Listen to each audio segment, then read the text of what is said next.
សួស្តីអ្នកទាំងអស់គ្នាថ្ងៃនេះយើងមានកម្មវិធីមួយដើម្បីបង្ហាញដល់បងប្អូនទាំងអស់គ្នាគឺ EBC Platform អញ្ចឹងដើម្បីឲ្យបងប្អូនទាំងអស់គ្នាអាចចូលមកកាន់ថ្នាក់រៀនរបស់ EBC នៅពេលដែលយើងវាយ elearning.edu.kh ទាំងអស់គ្នានឹងចូលមកកាន់ EBC Platform នេះហើយអញ្ចឹងក្នុងនាមយើងជាសិស្សដើម្បីអាចចូលទៅកាន់ platform នេះបានទាំងអស់គ្នាអាចចូលមកកាន់ Knowledge Hub វានឹងបង្ហាញcategory ជាច្រើនដល់អ្នកទាំងអស់គ្នាមាន school មាន student teacher government official citizen អញ្ចឹងក្នុងនាមទាំងអស់គ្នាគឺជាសិស្សទាំងអស់គ្នាសូមចូលមកកាន់ school ដើម្បីស្វែងរកសាលារបស់អ្នកទាំងអស់គ្នានៅពេលដែលយើងស្វែងរកសាលារបស់អ្នកទាំងអស់គ្នាឃើញហើយឧទាហរណ៍ថាទាំងអស់គ្នាជាសិស្សនៅវិទ្យាល័យហ៊ុនសែនសេរីភាពអញ្ចឹងទាំងអស់គ្នាគ្រាន់តែចុចនៅលើ logo របស់សាលាហ៊ុនសែនសេរីភាពមកវានឹងបង្ហាញដោយដែលបងប្អូនឃើញគឺ portal របស់សាលាអញ្ចឹងទាំងអស់គ្នាត្រូវស្វែងរក link របស់សាលាដើម្បីចូលទៅកាន់ home page របស់សាលាអញ្ចឹងទាំងអស់គ្នាចុចនៅលើ link ហ្នឹងមកវានឹងបង្ហាញ home page របស់សាលាថ្មីមួយទៀតអញ្ចឹងនៅក្នុង home page នេះទាំងអស់គ្នាវាបង្ហាញពីចំនួនគ្រូនិងសិស្សព្រមទាំងចំនួនខុសមួយចំនួនពេលដែលទាំងអស់គ្នា scroll ចុះមកក្រោមវាបង្ហាញពីថ្នាក់ទី7រហូតដល់ថ្នាក់ទី12ប៉ុន្តែអ្វីដែលទាំងអស់គ្នាត្រូវចងចាំដើម្បីអាចចូលរៀនបានទាំងអស់គ្នាត្រូវចុចពាក្យ login ហើយនៅក្នុងនោះគឺមាន username និង password ដែលលោកគ្រូអ្នកគ្រូបានបកគលជូនបងប្អូនទាំងអស់គ្នាដើម្បីចូលរៀននៅក្នុងថ្នាក់របស់គាត់អញ្ចឹងទាំងអស់គ្នាគ្រាន់តែវាយ username និង password ឲ្យត្រឹមត្រូវមកទាំងអស់គ្នាចុច login នោះវានឹងបង្ហាញថ្នាក់រៀនរបស់អ្នកទាំងអស់គ្នាដូច្នេះបន្ទាប់ពីអ្នកទាំងអស់គ្នា login ហើយវានឹងបង្ហាញឈ្មោះថ្នាក់ដែលអ្នកទាំងអស់គ្នាត្រូវចូលរៀនឧទាហរណ៍ថាអ្នកទាំងអស់គ្នាគឺជាសិស្សថ្នាក់ទី7អញ្ចឹងបងប្អូនរៀនមុខវិជ្ជាអីបងប្អូនចុចនៅលើថ្នាក់ហ្នឹងមកបងឧទាហរណ៍ថាមុខវិជ្ជាផែនដីវិទ្យាជាមុខវិជ្ជាដែលបងត្រូវចូលរៀននៅក្នុងrole ជា student ឬក៏ក្នុងឈ្មោះជា student នេះអញ្ចឹងពេលដែលយើងចូលមកយើងនឹងឃើញ description ឬក៏សេចក្តីណែនាំមួយចំនួនដែលលោកគ្រូអ្នកគ្រូគាត់ដាក់ជូនបងប្អូនទាំងអស់គ្នាមានដូចជាឈ្មោះលេខទំនាក់ទំនងនិង email របស់គ្រូជាដើមអញ្ចឹងនៅពេលដែលបងប្អូន scroll មកខាងក្រោមបន្តិចទៀតណាយើងនឹងឃើញមានជំពូកមានមេរៀនទី1មេរៀនទី2ដូចដែលបានបង្ហាញអញ្ចឹងក្នុងនាមជាសិស្សបងប្អូនទាំងអស់គ្នាត្រូវបំពេញឲ្យគ្រប់លក្ខខណ្ឌទៅបងប្អូនទាំងអស់គ្នាបានបន្ទុកឬក៏បានបញ្ចប់ថ្នាក់របស់អ្នកទាំងអស់គ្នាអញ្ចឹងទី1នេះគឺជាវីដេអូ tool ទី2គឺមេរៀនសង្ខេប tool ទី3គឺកិច្ចការផ្ទះឬក៏លោកគ្រូអ្នកគ្រូគាត់អាចដាក់ឆ្លាស់គ្នាកិច្ចការផ្ទះមុនក៏បានឬក៏រង្វេរតម្លៃមុនក៏បានដែរអញ្ចឹងប៉ះសិនបើទាំងអស់គ្នាចង់មើលសេចក្តីសង្ខេបណាថាតើនៅក្នុងថ្នាក់នឹងមានអីគេខ្លះទាំងអស់គ្នាអាចចូលមកកាន់ខាងឆ្វេងដៃរបស់អ្នកទាំងអស់គ្នាមកយើងនឹងឃើញមេរៀនមានចំណងជើងនិយាយរួមសភៅសិក្សាគោលរបស់យើងមួយក្បាលហ្នឹងណាមានប្រមាណជំពូកមានមេរៀនអីគេខ្លះគឺបង្ហាញនៅ course menu នៅខាងឆ្វេងដៃរបស់អ្នកទាំងអស់គ្នាហើយអញ្ចឹងបើសិនជាទាំងអស់គ្នាមើលហើយយើងចង់រៀនមេរៀនមួយណាយើងគ្រាន់តែចុចមកមេរៀនមួយហ្នឹងអញ្ចឹងអ្នកគ្រូឧទាហរណ៍ថាបងប្អូនទាំងអស់គ្នាចង់រៀនមេរៀនទី1អញ្ចឹងយើងអាចចូលទៅរៀនបានដំបូងគេទាំងអស់គ្នាត្រូវមើលវីដេអូអញ្ចឹងយើងចុចលើវីដេអូហ្នឹងមកវានឹងបង្ហាញបងប្អូនទាំងអស់គ្នាហើយបន្ទាប់មកវានឹង play វីដេអូឲ្យអ្នកទាំងអស់គ្នាប៉ុន្តែបងប្អូនទាំងអស់គ្នាត្រូវចុច play បានវាដើរអញ្ចឹងចុចមកបន្ទាប់ពីទាំងអស់គ្នាមើលវីដេអូនឹងចប់ទាំងអស់គ្នាត្រូវចុចពាក្យថា finish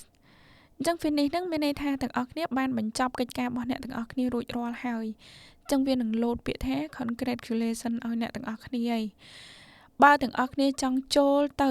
កម្មវិធីបន្តទៀតមើលថាតើទៅមុខទៀតមានអីទាំងអស់គ្នាត្រូវចុចថា next activity អញ្ចឹងបន្ទាប់ពីទាំងអស់គ្នាចុចពាក្យថា next activity មកវានឹងបង្ហាញកម្មវិធីបន្តទៀតណាដែលបន្ទាប់ពីវីដេអូគឺមេរៀនសង្ខេបអញ្ចឹងទាំងអស់គ្នាអានមេរៀនសង្ខេបហ្នឹងមកលោកគ្រូអ្នកគ្រូគាត់បានរៀបចំឲ្យទាំងអស់គ្នារួចរាល់ហើយបន្ទាប់ពីយើងមើលមេរៀនសង្ខេបនឹងចប់ទាំងអស់គ្នាអាចចុច next activity បន្តទៀតឬក៏អត់ចង់ចុចទេអ្នកគ្រូខ្ញុំចង់ត្រឡប់ទៅទំព័រដើមវិញ ទាំងអស់គ្នា scroll មកខាងលើឲ្យផុតមកយើងនឹងឃើញអក្សរពណ៌ខៀវទូចមួយគឺ G7 យើងចុចលើនឹងមកវានឹងបង្ហាញមកកាន់ home page របស់យើងដូចដើមវិញហើយអញ្ចឹងបន្ទាប់ពីទាំងអស់គ្នាមើលវីដេអូចប់នេះវានឹង load ពាក្យពណ៌ខៀវនេះគឺពាក្យថាដាន់អញ្ចឹងទាំងអស់គ្នាអាចចូលទៅមើលបន្ទាប់ទៀតណាឧទាហរណ៍ថាគ្រូចូលទៅក្នុងមេរៀនសង្ខេបចឹងយើងអាចមើលមេរៀនសង្ខេបម្ដងទៀតទៅចឹងនៅក្នុងមេរៀនសង្ខេបនេះទាំងអស់គ្នាអាចមើលពីដើមដល់ចប់ឬក៏អាច note កន្លែងណាដែលយើងគិតថាសំខាន់ណាដែលពេលប្រឡងគ្រូត្រូវចេញប្រចាំខែឆមាសឬក៏អីចឹងយើង note ទុកមកកន្លែងណាដែលសំខាន់បន្ទាប់ពីមើលចប់យើងអាច next activity បន្តទៀតឬក៏អត់ចង់ next ទេយើងចុចមកកាន់ home page ដូចដែលអ្នកគ្រូបង្ហាញក៏បានដែរបន្ទាប់មកយើងចូលទៅកាន់ tool បន្តទៀតគឺកិច្ចការផ្ទះអញ្ចឹងកិច្ចការផ្ទះនេះលោកគ្រូអ្នកគ្រូអាចដាក់ជា file ឬក៏អីចឹងទៅមានសំណួរពី1ដល់5សំណួរអញ្ចឹងបងប្អូនទាំងអស់គ្នាដើម្បីបញ្ចប់ការសិក្សារបស់អ្នកទាំងអស់គ្នាត្រូវឆ្លើយសំណួរហើយ feedback ត្រឡប់ទៅលោកគ្រូអ្នកគ្រូវិញថាតើពេលដែលត្រឡប់កិច្ចការជូនលោកគ្រូអ្នកគ្រូយើងត្រូវធ្វើម៉េចអញ្ចឹងទាំងអស់គ្នាត្រូវចុចពាក្យថា add submission ឃើញនៅខាងក្រោមហ្នឹងណាអញ្ចឹងយើងចុចទាំងអស់គ្នាមកប៉ុន្តែកិច្ចការរបស់អ្នកទាំងអស់គ្នាបងប្អូនទាំងអស់គ្នាអាចសរសេរជាกระดาษឲ្យថតទុកមក save ឈ្មោះឲ្យបានស្អាតមកដោយសារនេះគ្រាន់តែជាឧទាហរណ៍ណាថាពេលដែលយើងធ្វើកិច្ចការផ្ទះឲ្យគ្រូត្រឡប់ឲ្យគ្រូវិញយើងត្រូវធ្វើម៉េចអញ្ចឹងពេលដែលយើងធ្វើកិច្ចការគ្រូហើយត្រឡប់ឲ្យគាត់ហើយណា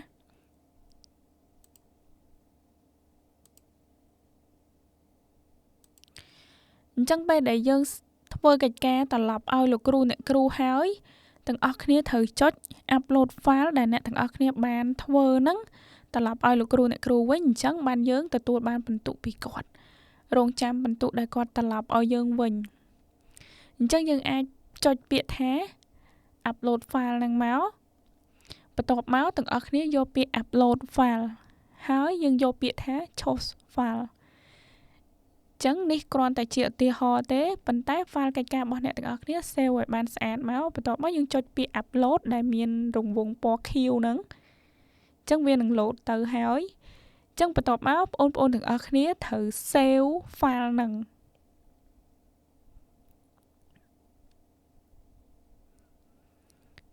ចឹងបន្ទាប់ពីយើង save file ហ្នឹងហើយគឺវាបានហើយចឹងយើងអាចចុច back មកក្រោយវិញក៏បានដែរនេះ file ដែលយើងបានដាក់ហ្នឹងគឺវាបង្ហាញចឹងចប់កិច្ចការរបស់អ្នកទាំងអស់គ្នាហើយកិច្ចការដែលអ្នកទាំងអស់គ្នាបានផ្ញើទៅឲ្យលោកគ្រូហ្នឹងគាត់នឹងមើលនៅពេលក្រោយអញ្ចឹងអ្នកទាំងអស់គ្នាបានបញ្ចប់កិច្ចការផ្ទះមួយទៀតហើយទាំងអស់គ្នាអាចចូលមកកាន់តេស្តរង្វេយតម្លៃអញ្ចឹងអាហ្នឹងក៏សំខាន់ដែរណាបន្ទាប់ពីយើងរៀនចប់យើងត្រូវធ្វើអីគេទៀតអញ្ចឹងបងប្អូនទាំងអស់គ្នាចុចលើ quiz ហ្នឹងមកវានឹង load free view quiz ហើយអញ្ចឹងយើងចុចលើនឹងមួយទៀតមកយើងអាចបន្តកិច្ចការរបស់យើងបានបន្តទៀតហើយអញ្ចឹងឧទាហរណ៍ថារម៉ាំងទី1ហ្នឹងគេឲ្យយើងបំពេញល្បះខាងក្រោមឲ្យបានត្រឹមត្រូវដែលមាន5សំណួរអញ្ចឹងទាំងអស់គ្នាអាចធ្វើតាមហ្នឹងមកបើសិនជាទាំងអស់គ្នាចង់ដឹងកាន់តែច្បាស់ណាថាសំណួរទាំងអស់ហ្នឹងមានប៉ុន្មានសំណួរទាំងអស់គ្នាក៏លេខមកមើលខាងស្ដាំដៃអ្នកទាំងអស់គ្នាវានឹងឃើញចំនួនសំណួរដែលអ្នកទាំងអស់គ្នាត្រូវធ្វើនៅក្នុង quiz មួយហ្នឹងឯងចឹងមាន1ដល់7សំណួរចឹងទៅចឹងរម៉ាំងទី1ទាំងអស់គ្នាត្រូវបំពេញឲ្យត្រឹមត្រូវចាំយើងចុច next page អញ្ចឹងយើងជ្រើសរើសមកចម្លើយមួយណាត្រឹមត្រូវយើងយកមួយហ្នឹងមកបន្ទាប់មកទៀតយើងចុច next page អញ្ចឹងបន្ទាប់ពីបងប្អូនទាំងអស់គ្នា next page វានឹងចូលមកដល់រម៉ាំងទី2គេឲ្យយើងជ្រើសរើសម្ដងអញ្ចឹងពហុជ្រើសរើសហ្នឹងគឺមានច្រើនសំណួរដូចគ្នាអាចពី1ដល់5សំណួរប៉ុន្តែសំណួរមួយហ្នឹងអាចឲ្យយើងជ្រើសរើសតាមលក្ខខណ្ឌដែលលោកគ្រូអ្នកគ្រូដាក់មកអញ្ចឹងទៅអញ្ចឹងបន្ទាប់ពីយើងធ្វើចប់បងប្អូនទាំងអស់គ្នាត្រូវចុច next page អញ្ចឹងអត់ទាន់ចប់ទេនៅសំណួរចុងក្រោយសំណួរទី7អញ្ចឹងគេឲ្យយើងជ្រើសរើសពាក្យខុសឬត្រូវនៅមុខល្បះអញ្ចឹងល្បះទាំងអស់ហ្នឹងគឺ គេអត់ដឹងថាខុសឬត្រូវទេអញ្ចឹងអីដែលទាំងអស់គ្នាត្រូវជ្រើសរើសគឺជ្រើសរើសពាក្យខុសត្រូវដាក់នៅមុខល្បះហ្នឹងចឹងជ្រើសរើសតាមអីដែលលោកគ្រូអ្នកគ្រូដាក់ឲ្យបងប្អូនទាំងអស់គ្នាមកបន្ទាប់ពីបងប្អូនទាំងអស់គ្នាធ្វើចប់ហើយទាំងអស់គ្នាត្រូវចុច finish attempt ចឹងមានន័យថាពេលដែលទាំងអស់គ្នាសម្រេចចិត្តចុចអាហ្នឹងគឺបញ្ចប់ហើយណាលែងបានធ្វើទៀតហើយ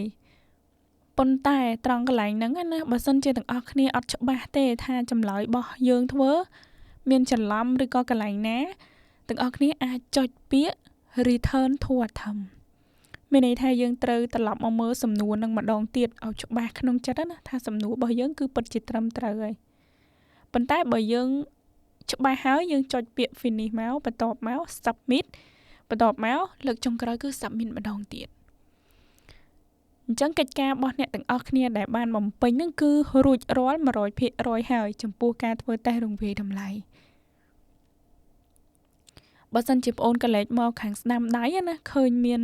ពណ៌ខៀវផងពណ៌ក្រហមផងពណ៌លឿងផងអញ្ចឹងពណ៌ខៀវមានន័យថាទាំងអស់គ្នាធ្វើត្រូវចំណែកពណ៌ក្រហមមានន័យថាទាំងអស់គ្នាធ្វើអត់ត្រូវទេចំណែកពណ៌លឿងគឺមានន័យថានៅក្នុងរម៉ាំងមួយហ្នឹងទាំងអស់គ្នាធ្វើមានចម្លើយខុសផងនិងចម្លើយត្រូវផងអញ្ចឹងវាអត់ត្រូវទាំងអស់ទេអញ្ចឹងទាំងអស់គ្នាតន់ណាពីរបៀបធ្វើ quiz នៅក្នុង LMS របស់ EBC អញ្ចឹងបន្ទុករបស់អ្នកទាំងអស់គ្នាគឺយើងធ្វើបានតែ22ទេក្នុងចំណោមបន្ទុក50យល់បានទេទាំងអស់គ្នាអញ្ចឹងវាបង្ហាញបន្ទុកឲ្យយើងភ្លាមនឹងហ្មងពេលដែលយើង submit រួចរាល់អញ្ចឹងទាំងអស់គ្នាអាចយកតេស្តរង្វាយតម្លៃហ្នឹងដើម្បីពង្រឹងសមត្ថភាពខ្លួនឯងទៅលើមេរៀនមួយដែលយើងបានរៀនកន្លងមកចាប់ពីមេរៀនទី1រហូតដល់មេរៀនបញ្ចប់អញ្ចឹងទៅអញ្ចឹងពេលដែលយើងចុច finish ម្ដងទៀតណាវានឹងបង្ហាញបន្ទុកពេញលេញហ្មងឲ្យយើងមើលអញ្ចឹងបន្ទុក50យើងទទួលបាន22អញ្ចឹងអរគុណអ្នកទាំងអស់គ្នាដែលតាមដានវីដេអូហ្នឹងតាំងពីដើមរហូតដល់ចប់បញ្ជាក់ម្ដងទៀតគ្រប់មេរៀនទាំងអស់គឺយើងធ្វើដូចគ្នាអញ្ចឹងទាំងអស់គ្រប់មេរៀន